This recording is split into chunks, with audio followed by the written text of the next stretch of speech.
어느 가장의 무거운 새벽. 오늘 혹시 내 이름이 명단에 오를까? 서슬퍼런 글자가 새겨진 해고 명단을 떠올리자 심장이 차갑게 내려앉습니다. 새벽부터 저절로 눈이 떠졌습니다. 알람이 울리기도 전인데 머릿속은 이미 굉음을 내며 돌아가는 공장 기계 소리로 가득 차 있습니다. 쉰을 훌쩍 넘긴 나이, 몸은 천근만근인데 정신만은 날카롭게 깨어 잠을 밀어냅니다. 지난 30년 청춘을 바쳐 쌓아 올린 시간들이 한순간에 먼지처럼 사라질 수도 있다는 불안이 요즘 저를 잠식하고 있습니다. 동이 트지 않은 푸른 새벽, 저는 문득 창밖을 바라봤습니다. 저 멀리 도시 외곽의 공장 단지에서 뿜어져 나오는 불빛들이 희미하게 보였죠. 젊은 날 저에게 그 불빛은 희망이었습니다. 가족의 삶을 든든하게 지탱해주는 생명의 빛이었습니다. 매일 밤낮으로 저 빛을 보며 그래, 저 빛이 꺼지지 않는 한 우리 가족 먹고 사는 데는 문제없겠다 안심하며 고된 줄도 몰랐습니다. 하지만 요즘은 그 빛이 자꾸만 위태롭게 깜박이는 것처럼 보입니다. 한때는 자랑스러웠던 내 삶의 터전이 이제는 낡고 쓸모없어져 버려질지도 모른다는 공포를 불러일으킵니다. 30년 근속 공로패를 받으며 앞으로도 우리 회사의 든든한 버팀목이 되어 달라던 사장님의 목소리는 이제 먼지 쌓인 액자 속 빛바랜 글귀처럼 공허하게 느껴집니다. 옆자리를 보니 아내가 곤히 자고 있었습니다. 예전 같았으면 벌써 부엌에서 된장찌개 끓는 소리가 보글보글 들려오고 아이들 도시락에 반찬을 담으며 분주하게 움직였을 시간입니다. 밥 식기 전에 어서 먹어. 재촉하던 아내의 목소리와 아이들의 웃음소리가 이 집의 아침을 깨우는 활기찬 교양곡이었습니다. 하지만 지금 이 집에는 침묵만이 감돕니다. 부엌은 텅 비어 있고 불도 꺼져 있습니다. 식탁 위엔 제가 어제 퇴근길에 사온 작은 빵과 두유 하나가 전부였습니다. 저는 소리 없이 그것들을 꺼내 혼자 씹으며 출근 준비를 했습니다. 아내를 깨우고 싶지 않았습니다. 아니, 사실은 깨워도 예전처럼 온기 가득한 밥상이 차려지지 않으리란 걸 알기 때문이겠지요. 빵을 씹는 동안 문득 이런 생각이 들었습니다. 언제부터 이렇게 달라졌을까? 같은 집에 살고 있지만 이제 아내와 함께 나누는 아침의 온기는 사라진 지 오래입니다. 한때는 함께 웃고 떠들며 하루를 시작했는데 이제는 혼자 두유를 들이켜며 쓸쓸히 집을 나섭니다. 문을 나서는 순간 차가운 새벽 공기가 칼날처럼 제 뺨을 스쳤습니다. 어깨에 얹힌 가장의 무게는 여전한데 그 무게를 감당할 힘은 점점 사라져가는 것만 같습니다. 그렇게 제 하루는 매일 무겁고 고요하게 홀로 시작됩니다. 퇴근 후 현관문을 열었을 때 가장 먼저 저를 맞는 건 며칠째 소파 위에 쌓여있는 빨랫더미였습니다. 집안은 쥐 죽은 듯 조용했습니다. 과거 제가 문을 열고 들어서면 구수한 된장찌개 냄새와 밥솥에서 피어오르는 따뜻한 김이 지친 하루의 피로를 녹여주곤 했습니다. 하지만 이제 그 온기마저 찾아볼 수 없습니다. 아내는 요즘 문화센터에서 그림을 그립니다. 한번 붓을 잡으면 몇 시간씩 캠퍼스에 몰두하다 보면 피곤하다며 집안일은 손을 놓은 지 오래입니다. 어떤 날은 수업이 끝난 친구들과 늦게까지 어울리다 들어오기도 했습니다. 그럴 때면 저는 냉장고를 열어 시들해진 밑반찬을 꺼내거나 라면 하나를 끓여 혼자 저녁을 때웁니다. 그날도 저는 뉴스를 보며 소파에 쌓인 빨래를 기계적으로 개고 있었습니다. 그때 현관문이 열리며 아내 영숙이 들어왔습니다. 시계를 보니 밤 9시가 훌쩍 넘은 시간이었습니다. 그림 동호회 사람들과 저녁을 먹고 온 듯 피곤해 보였지만 얼굴에는 생기가 돌았습니다. 저는 손에 쥔 셔츠를 내려놓고 조심스럽게 말을 꺼냈습니다. 영수가, 그림 배우는 거 좋은데 교육비랑 재료비로 한 달에 30만 원 넘게 들어가는 거 알지? 집안 정리도 예전 같지 않고 나 혼자 버는 걸로는 점점 벅차. 게다가 요즘 회사 분위기도 심상치 않아. 우리 노후도 생각해야지. 조금은 현실도 같이 생각해줬으면 좋겠어. 그러자 아내는 제 말이 채 끝나기도 전에 목소리를 높였습니다. 당신은 몰라? 젊었을 때 나는 내 이름으로 월급 한 번 받아본 적 없어. 아이들 키우고 당신 뒷바라지하고 집안일 다 한 걸 돈으로 환산해봐. 그때 못 받은 내 월급 지금이라도 준다고 생각해. 나는 평생 가족 뒤에서 내 인생 다 보냈어. 이제야 겨우 내 시간 좀 가지려는 건데 왜 그것마저 막으려고 해? 나도 숨 막히고 힘들었다고. 이제는 나도 내 삶, 내 꿈을 좀 찾아야 하지 않겠어? 그 순간 제 말문이 턱 막혔습니다. 아내의 서러움이 담긴 외침은 날카로운 유리 조각처럼 제 가슴을 후벼 팠습니다. 젊은 시절 아내가 얼마나 고생했는지 저도 잘 압니다.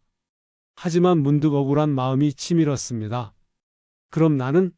내 인생은 어디에 있는 걸까? 저도 한때는 꿈이 있었습니다.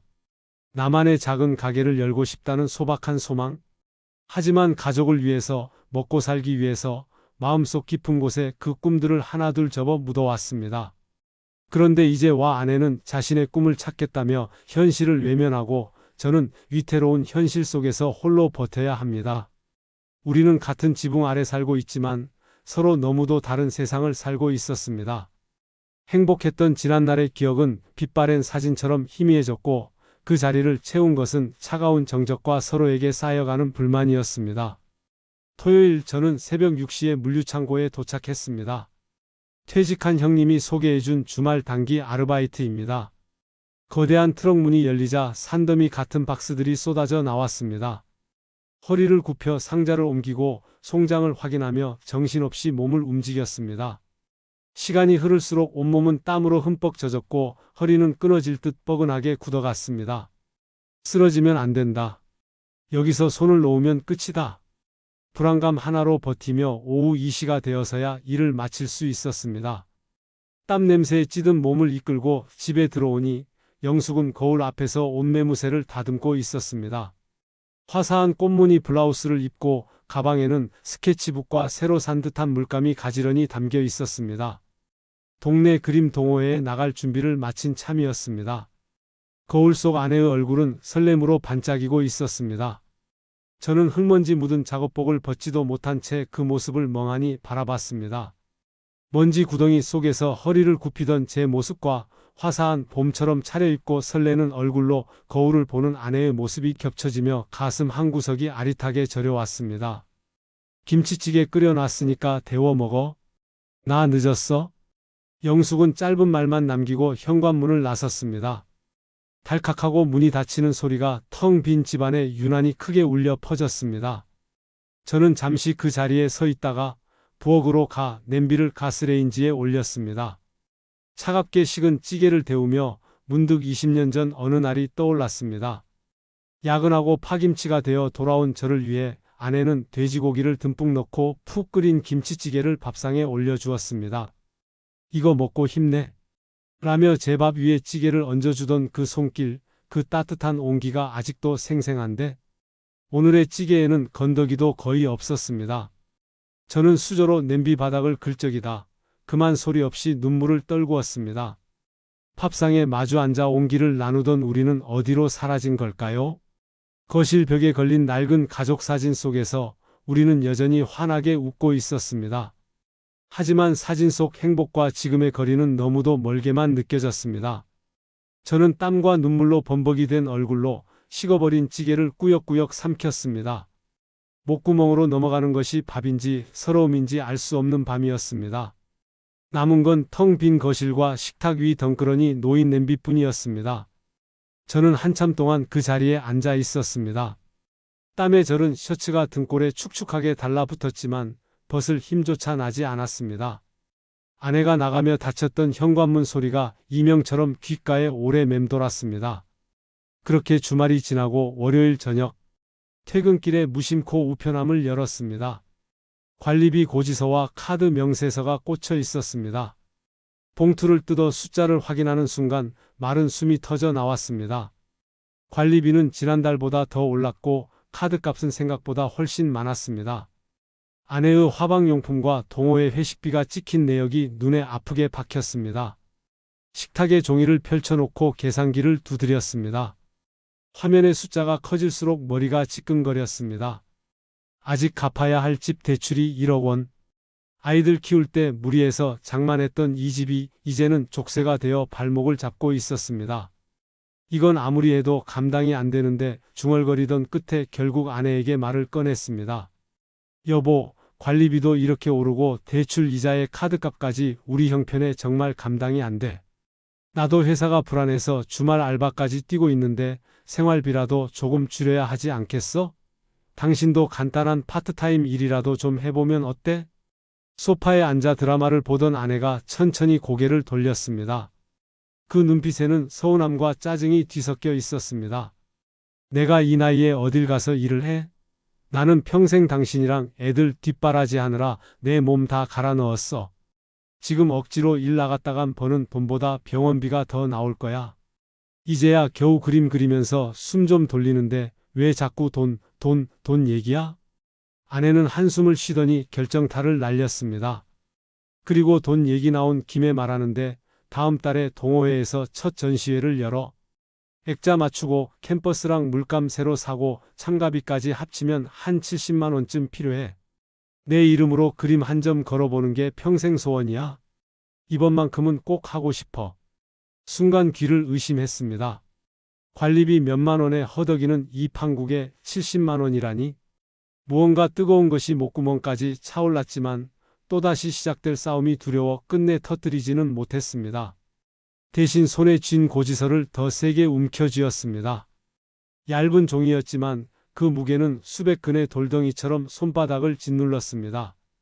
그날 저녁 우리 식탁 위에는 밥 대신 차가운 침묵만이 머물렀습니다.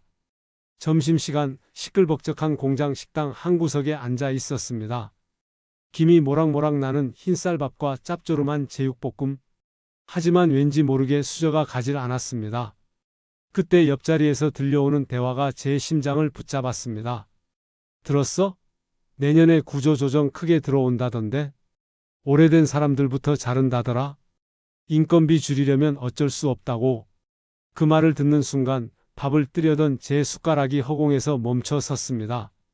시끄럽던 식당의 모든 소음이 한순간에 멀어지고 망치로 머리를 얻어맞은 듯한 충격이 온몸을 덮쳤습니다.